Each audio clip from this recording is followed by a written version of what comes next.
Assalamualaikum warahmatullahi wabarakatuh. Apa kabar pemirsa Habibie TV? Kali ini berjumpa lagi, saya buat video lagi. Tapi kali ini saya kembali kontennya adalah mengenai kesehatan. Karena seperti teman-teman ketahui, saat ini Indonesia lagi terjangkit virus corona. Nah, dalam hal ini saya tidak sendirian. Saya kembali mencari narasumber pakar kesehatan yang kebetulan juga kembaran saya sendiri ya.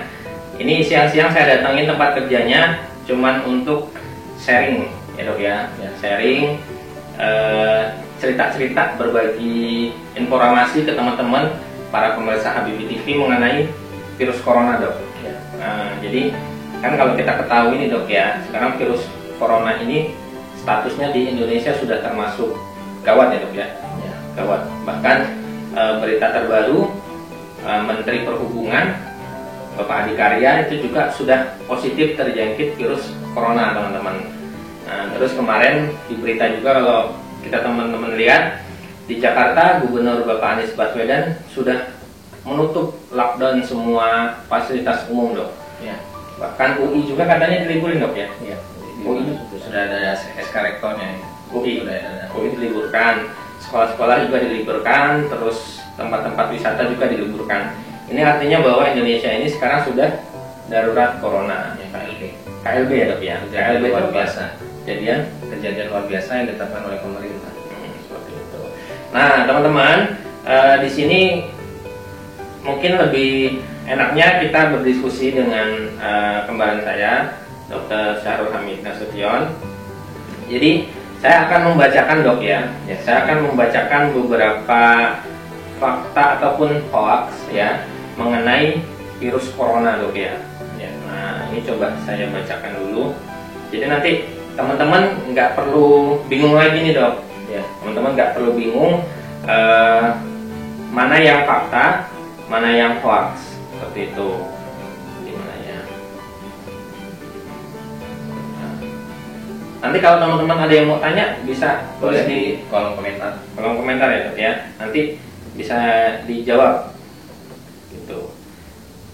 Oke, pertanyaannya mungkin yang pertama dok, apakah pasien yang terkena virus corona pasti meninggal?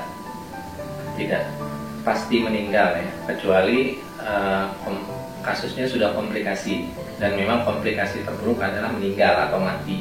Tapi tidak semua pasien yang terkena infeksi virus corona dia meninggal. Jadi ada pasien yang sembuh, ada yang juga komplikasi sampai meninggal.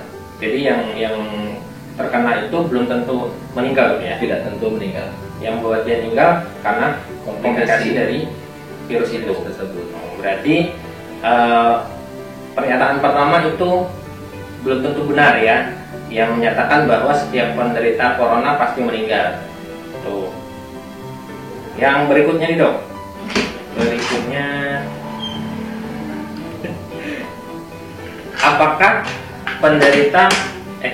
apakah harus menggunakan masker agar tidak tertular virus corona? Ya, sebenarnya yang pakai masker itu adalah yang sakit sebenarnya. Tapi masalahnya yang sakit siapa kan kita tidak tahu. Kadang klinisnya tidak menunjukkan dia sakit, tapi dia sebenarnya sudah terinfeksi dan itu bisa menularkan. Jadi yang tepat adalah yang sakit yang menggunakan masker. Jadi kalau kita nggak punya gejala, nggak perlu pakai masker dok ya? Tidak perlu pakai masker, tapi tetap harus waspada. Nah, waspadanya itu maksudnya? Waspadanya itu jauhi kerumunan, kemudian tidak melakukan perjalanan ke daerah yang memang sudah dinyatakan endemis atau ke luar negeri, misalnya ke Cina, atau sekarang saat ini kan Jakarta juga termasuk daerah yang rawan untuk penularan. Nah, hal-hal itulah yang dikurangi. Kemudian cuci tangan sebelum dan sesudah mau makan atau mau kontak dengan mata atau kulit kita, itu baiknya kita cuci tangan terlebih dahulu. Pakai air sabun di bawah air yang mengalir. Oke, berarti karena ini sekarang lagi susah dok cari masker dok. Ya, susah cari masker. Karena mungkin bisa dibilang ada panic buying gitu ya. Ya, panic buying. Jadi setiap orang itu merasa harus pakai masker dok. Tidak harus. Gitu ya. Jadi buat teman-teman yang memang nggak merasa sakit ya dok ya? Ya. Berarti kesimpulannya mungkin itu dok? Ya, tapi yang sakit wajib pakai masker. Yang sakit wajib pakai masker Dan tidak berpergian, diam diri di rumah, berobat ke layanan kesehatan dan lapor. Yang sakit seperti apa dok yang harus pakai masker? Gejalanya seperti apa? Ya, gejala virus corona ini kan, infeksi virus corona seperti flu-like syndrome, jadi demam, batuk, pilek, sesak nafas. Nah, dan ditambah adanya riwayat perjalanan 14 hari sebelumnya ke Cina atau ke luar negeri, atau kontak dengan pasien yang terdiagnosa corona, itu wajib pakai masker dan berobat dan lapor. Berarti teman-teman yang sehat, yang tidak punya gejala, apalagi yang kerjanya cuma di rumah ya dok ya, itu mungkin bisa dikatakan tidak begitu perlu ya untuk menggunakan masker ya dok ya. Cukup stay di rumah saja jika tidak perlu kegiatan-kegiatan di luar, lebih baik di rumah. Karena ya itu teman-teman, kalau kita salah persepsi, semua menyatakan harus pakai masker, stoknya nggak cukup ya dok ya, maka demand sama permintaan sama ini nggak sesuai, makanya harganya melonjak dok ya. Kalau yang terakhir itu di Jakarta setahu saya satu boxnya itu 600.000 dok. Satu boxnya itu 600.000, jadi bisa teman-teman bayangin kenapa masker harganya melonjak naik gitu. Bahkan sampai ada meme ini dok, meme gambar tukang masker naik haji dok. Biasanya tukang bubur. Iya, tukang masker naik haji karena dianggap ada bisnis terselubung dengan kondisi yang sedang sulit seperti ini gitu dok. Jadi teman-teman yang memang nggak punya gejala dan aktivitasnya hanya terbatas di sekitar rumah, tidak perlu memakai masker ya dok ya. Cukup jaga kebersihan dok ya. Jaga kebersihan, tingkatkan daya tahan tubuh. Ini dok, pernyataan berikutnya,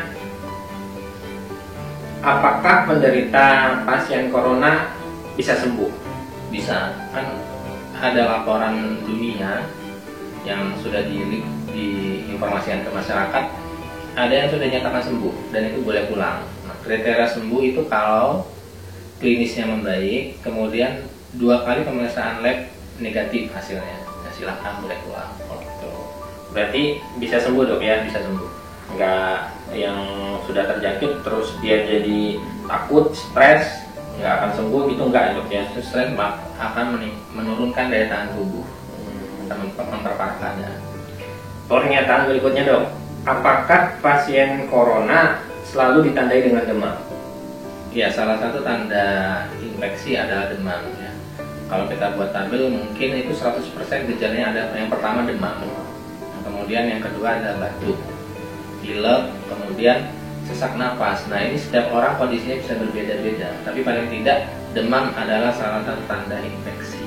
Demam salah satu tanda infeksi Ya. Jadi bisa pastikan kalau dia batuk terus dia demam, kemungkinan bisa curiga corona dok ya? Ya, tapi dengan catatan ada riwayat berpergian ke Cina atau dari luar negeri, atau dari wilayah yang memang sudah dinyatakan rawan terhadap penularan infeksi, atau dia punya riwayat kontak dengan pasien yang infeksi coronavirus. Oke dok, pernyataan berikutnya, apakah paket dari Cina seperti handphone dan lain-lain bisa menyebarkan virus ini? Tidak benar ya, sebenarnya virus itu akan mati dalam 24 jam. Ya, begitu dia keluar dari pernapasan, misalkan sistem pernapasan, dropletnya itu mengenai misalkan meja atau yang lain sebagainya, dia akan mati dalam 24 jam. Nah, bayangkan paket-paket dari Cina ke Indonesia itu butuh waktu berhari-hari bahkan berbulan-bulan untuk sampai ke Indonesia. Jadi itu sangat tidak benar, tidak mungkin paket dari Cina itu akan menularkan virus corona, kecuali manusianya yang memang sudah terinfeksi datang ke Indonesia, yaitu akan menjadi sumber penularan. Jadi kalau pernyataan yang ini tadi hoax dok ya? Hoax. Mungkin kaitannya sama produk ini dok ya? Ya. Produk, contoh-contohnya mungkin kalau boleh disebut di sini merek HP Xiaomi gitu dok ya? Ya. Itu katanya ada yang bilang siapa yang beli merek HP Xiaomi nanti bisa terjangkit virus corona. Tidak ternyata hoax dok ya? Hoax. Oke.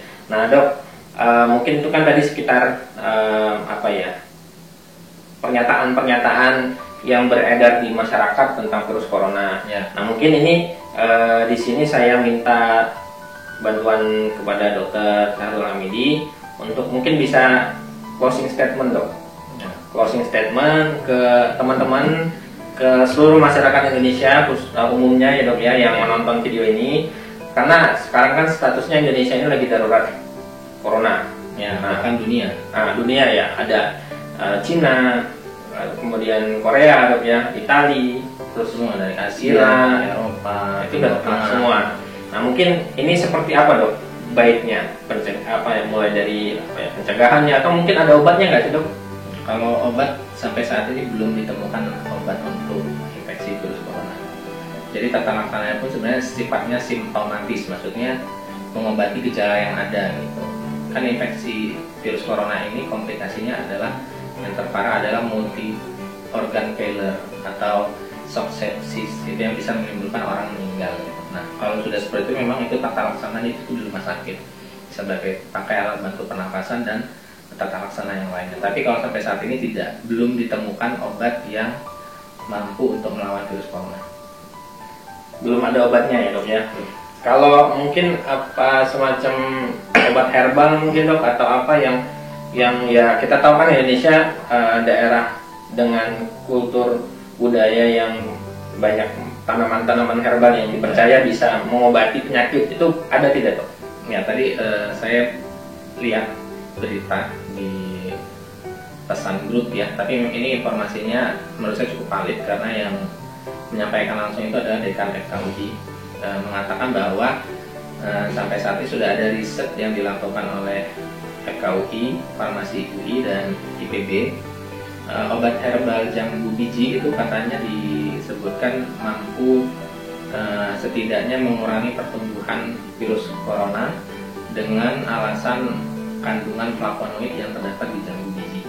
Tapi itu masih perlu pemeriksaan lebih lanjut dan penelitian lebih lanjut. Jadi untuk sementara dikatakan jambu biji itu bisa menekan pertumbuhannya Dok ya? Ya. Pertumbuhan virus di dalam tubuh ya Dok ya? Tapi itu masih diperlukan pemeriksaan lebih lanjut. Hanya saat ini penelitian-penelitian yang sudah seperti itu.